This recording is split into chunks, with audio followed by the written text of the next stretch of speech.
Look at the Middle East between 2022 and 2026. It has been a powder keg of constant escalation. Proxy wars in Yemen, massive missile exchanges, blockades in the Red Sea, and the constant threat of regional conflict. And yet, right in the middle of this chaos sits the ultimate target, Dubai, a city overflowing with Western wealth, billionaires and global corporations, a city belonging to the UAE, a nation that hosts American military bases and normalized relations with Israel.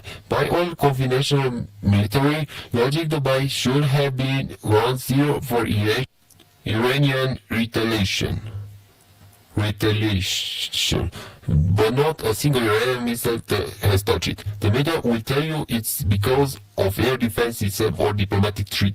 But the truth is much colder and much more calculated. Iran doesn't spare Dubai out of fear mortality. They spare it because if you're fighting a global war against the West, you don't bomb your own bank. Welcome to the travel economy of the 21st century. Today we are going to expose exactly how the world's most saturated nation uses the world's most luxurious city to survive. Chapter 1. Economic chokehold. To understand the survival of Dubai, you first have to understand the suffocation of Tehran. The United States has placed Iran under a regime of maximum pressure.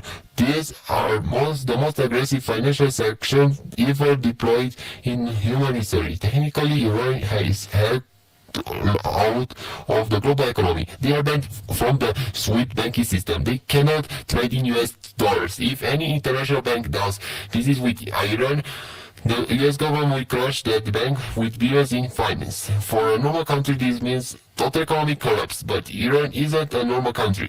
They have spent the last 40 years perfecting the art of ghost economy. If you have millions of barrels of oil, but you can sell them legally, you need a backdoor. You need a place that is highly connected to the West but willing to look the other way if the price is right. You need a massive washing machine, and that washing machine is located just 100 miles across the Persian Gulf. It's the United Arab Emirates. This moment, the ghost fleet and the secret ATM. Between 2022 and 2026, the volume of shadow trade become astronomical. How does a heavily saturated country export millions of barrels for oil every day? They use the ghost fleet.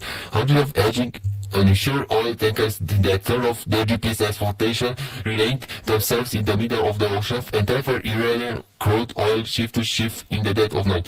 But selling the oil is only have the problem. All China or other buyers pay for that oil. How does Iran get the money?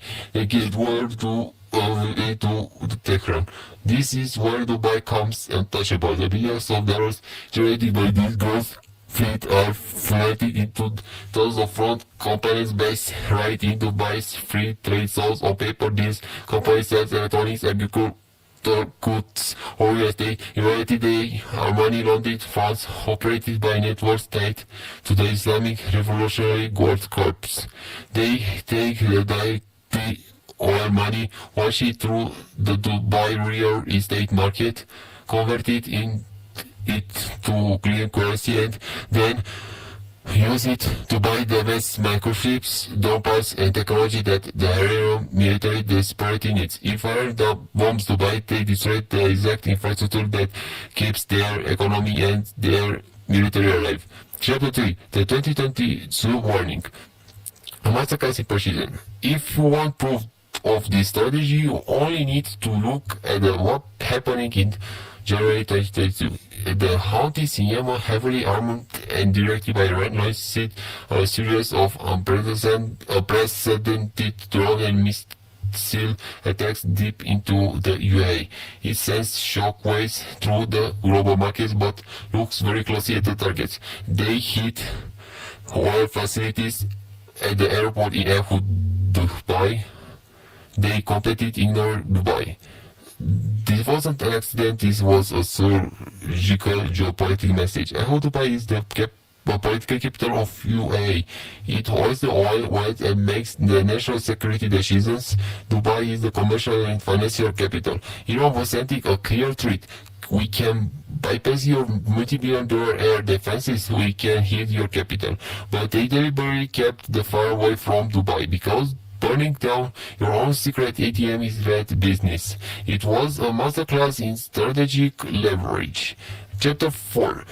The Crypto Evolution, 2024, between 2024 and 2026. As we move through 2024 and 2026, the game evolved. The West started cracking down on physical front companies, so the shadow economy went digital. Dubai positioned itself as the cryptocurrency capital of the world, and where there is unregulated digital money, there is a way to bypass sanctions. Intelligence reports began showing massive flows of data and become moving between Iranian exchanges and brokers based in the UAE.